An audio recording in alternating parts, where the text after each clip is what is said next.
This is what happens when tactical evolution backfires. Manchester City, a team that won silverware last season, is on the brink of crisis. The strange part is, it's not just because the players aren't playing well, it's because two of Pep Guardiola's biggest strengths have become his biggest weakness.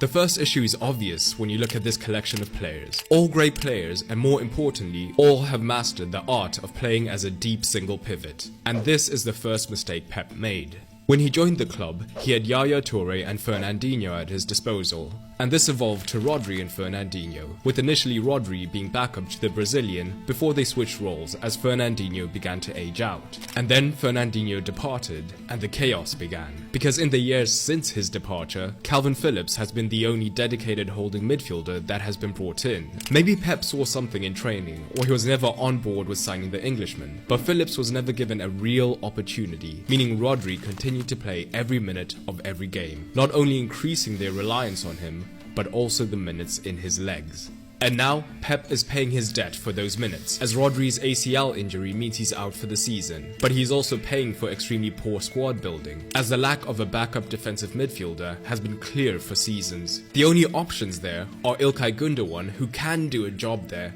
but thrived in a double pivot earlier in his career, and later in his career he's been moved further and further forward. Kovacic is a deep-lying midfielder, but again, not one built to be a dedicated solo pivot. And Nunez is much more a box-to-box or even offensive midfielder. The best midfielder in the world would always have been missed, but it was made disastrous by Pep's second strength come weakness: his tactical tinkering. Over the past couple of seasons, we have seen Guardiola try to come to terms with teams defending narrower and deeper, and having their forwards on the City pivots, so that the midfield can cover the men in the half spaces and conquer the famous midfield box. This has been by playing with traditional fullbacks to let the wingers inside to outnumber the opposition's midfield. But this season, he decided to roll back to the tactic that he used at the tail end of 22-23, the midfield diamond. It was a brilliant adaptation, as now with Lewis high up, they had that 3 versus 2 advantage in the creative zone, making it impossible for the opponent to decide when to press and when to sit. It also meant that where before, when Pep had reverted to traditional fullbacks, it was functional defenders in these vital creative zones. Now instead, it was elite 1v1 dribblers like Doku and Savinho who could get past their men and do damage. At the same time, the back 3 was spreading much wider to try and break apart these uber narrow compact shapes. But this evolution has come with a crucial caveat, because there's one position that went from being important to being the start and end of the team. And the depth of the Rodri injury has slowly become more and more apparent, as the new system threatens to kill City's season. The system has only worked because Rodri is, for lack of a better word, a freak. He has the physicality and, more importantly, the positioning to cover massive spaces defensively, and in possession he was an even bigger factor. See, Kovacic is an outstanding midfielder, very technical, and a good passer, but the thing is, Rodri does things Kovacic cannot. Both of them are capable of being the metronomic short passer, keeping things ticking over, but the game-changing difference is how they look to progress the ball. Kovacic likes to hold onto the ball and take on his midfield man with tight turns in high-pressure situations, a valuable skill, but not the most important for 2 reasons. Dribbling is slower than passing, and with most teams looking to defend deep against City, it just tends to give the opposition more time to get back in position. Secondly, it means the most important unit of the side is moving around and changing the structure of the team. Pep himself said one of the key changes he made to turn Rodri from being a good midfielder to a Ballon d'Or winning one was getting him to understand the movement of a defensive midfielder should be minimal. And here's the thing, when Kovacic stays in position, it's still not the same because his passing range is limited, at least compared to Rodri. Rodri has the ability to turn a recovered possession into an attack quickly, as he is able to play these longer passes that break the lines before the opponent can get into that hyper-compact shape. And looking at their progressive passes and passes into the final third shows just how big that difference is. But that's only the start, because when opponents are trying to be too compact horizontally, Rodri has another weapon, which is his ability to launch the switch. One of the reasons the dribblers are so much more effective when Rodri's on the pitch is that they get the pass quicker, and now they have more space to pick up speed before the opponent can close them down. So now the dribbler has a running start at the fullback, as well as a higher chance of a true 1 versus 1. Compare the same sequence when Kovacic is on the ball. The ball will be worked across the midfield, firstly making it more obvious where it's going and letting the fullback get touch tight quicker and even giving the winger a chance to drop deep and double up. Not good. But it goes deeper than that, because a key relationship and a tactic City has always had, just in case of emergency, is Walker on the overlap. Whenever the winger is being completely shut down out wide, the citizens had the option of drawing in the fullback with their winger and Walker using his pace on the overlap. The crucial ingredient? Rodri's chipped ball was like a heat-seeking missile, landing straight on Walker's foot and allowing him to get the cross in. But with Kovacic, either the ball doesn't get released on time, or it's more of a floating pass that's not accurate enough. Another weapon gone from the City arsenal. So, unable to change the tempo through the pivot, City have attempted to camp right in the opposition box, so that eventually they can find that pass to unlock the defense. And this has meant pushing the line higher and higher.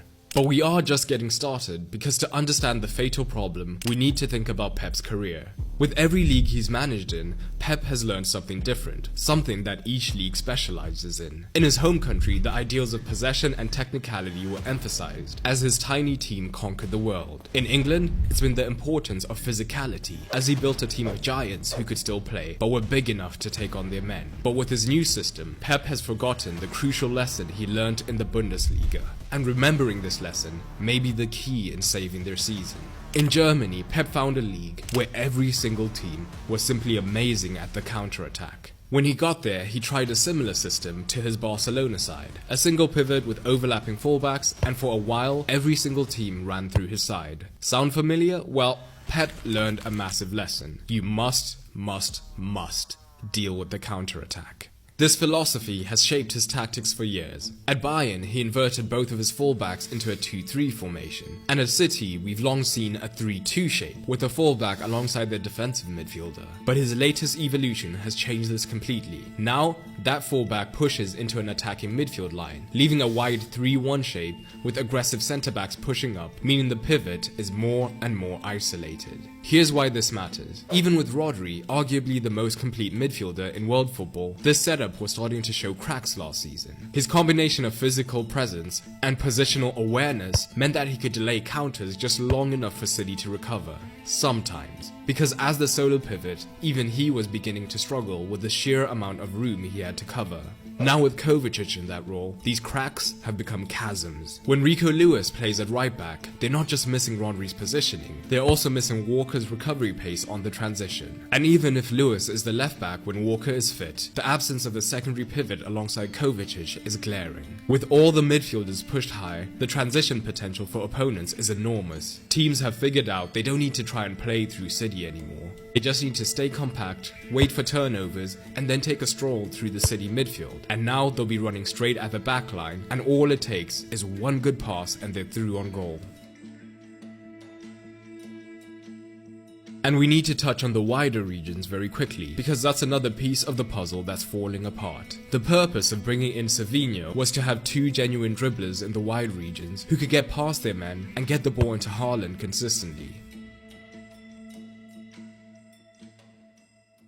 Well, having explosive dribblers means having risk takers who might lose the ball, and with City's new shape, losing the ball often means directly conceding a chance. This was unsustainable, so as the games have rolled by, we've seen less of the two dribblers playing together, except when chasing the game. Before, it would have been Grealish on the left, manipulating the opposition shape and using his gravity to draw several defenders to him and open up space for midfielders or the chip ball into Haaland. But so far, he's only played 35% of the minutes available, meaning Nunes, a natural box-to-box midfielder, is doing a job on the left, and he is unable to get past his man consistently to get into chance-creating regions. All of this is bad enough, but if we take a representative 11 from last season and look at the goals in the league alone, their main goal threat Haaland is still doing his part. But City have lost 2 of their top 4 goal scorers, and Foden is out of form. And if we switch that stat to assists, their main assister has mainly been injured, well again, they have lost 2 more from the top 4 assisters,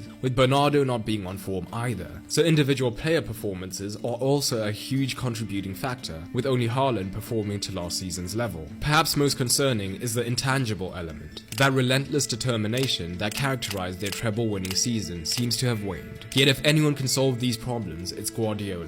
This might be his biggest challenge yet, but it's not just about form or player availability, it's about systemic weaknesses in a system of his own design. The very tactical evolution that brought him his best triumphs has become his biggest vulnerability. Now, we'll wait to see if the master tactician can evolve once again. Great news, I've just launched my newsletter, The Tactical Digest, to give you an even deeper look into the tactical side of the game and so much more. It's completely free through my link down below, so check it out.